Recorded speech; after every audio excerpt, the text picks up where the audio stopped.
Alright, welcome back. This is the third and final part of the FC1.2 single replacement reaction series.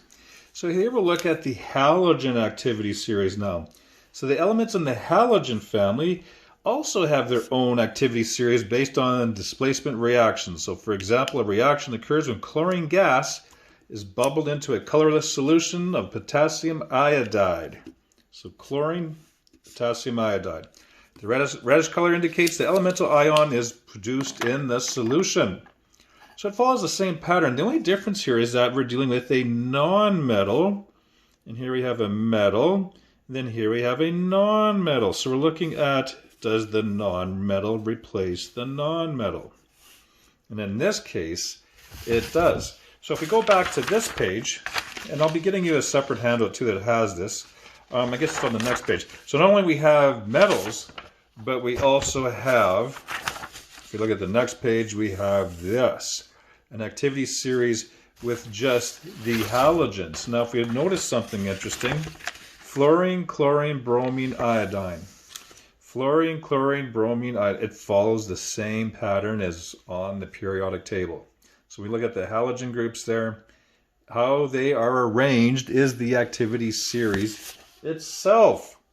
So if we look back over here, is chlorine active enough to replace iodine? Is chlorine above iodine? Chlorine is above iodine. Or if I look at the periodic table, chlorine is above iodine. So that reaction happens. So if we look back over here, it will happen. So iodine will be kicked to the curb, and iodine, yes, all those halogens are Hofbrinkels. So iodine is I2, and chlorine will combine with potassium. So chlorine will combine with potassium. They're both 1 and 1, so KCl. Remember, the metal comes first, and the non-metal comes second. And of course, here we have two iodines, two Ks, two Ks, two Cls, two Cls. So it's a very similar reaction here, except we're looking at non-metals replacing non-metals. All right, so if we flip the page over, note that the single displacement pattern for halogens is slightly different from the pattern used for metals. That is because a negative ion is being displaced rather than a positive cation. Experimental evidence forms a basis for the activity series of halogens. And we can see it's just like what was on the periodic table. So it's situated here, same order as a periodic table. So let's look at this example here. So use the activity series to predict whether this will happen. So again, identifying the halogen or the non-metal. Non-metal, and of course K is a metal. So again, we're looking to see, does non-metal replace non-metal? And in fact, it will if bromine is above iodine.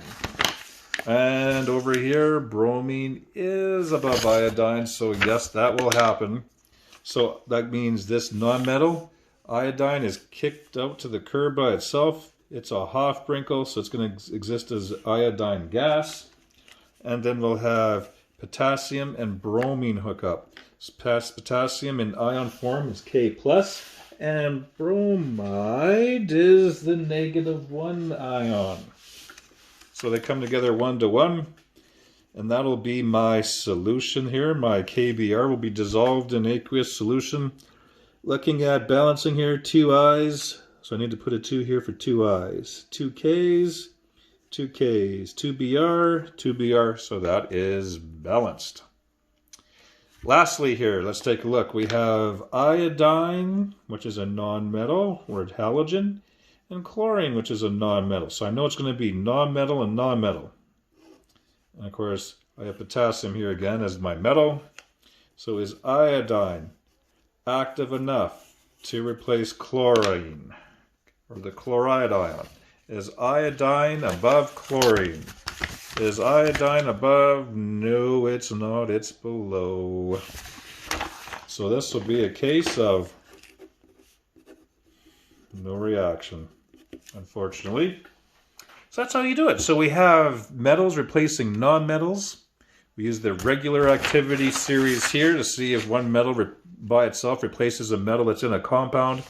And then, of course, we have this series here used for the halogen groups, the nonmetals to see if a nonmetal by itself will replace a nonmetal in a compound.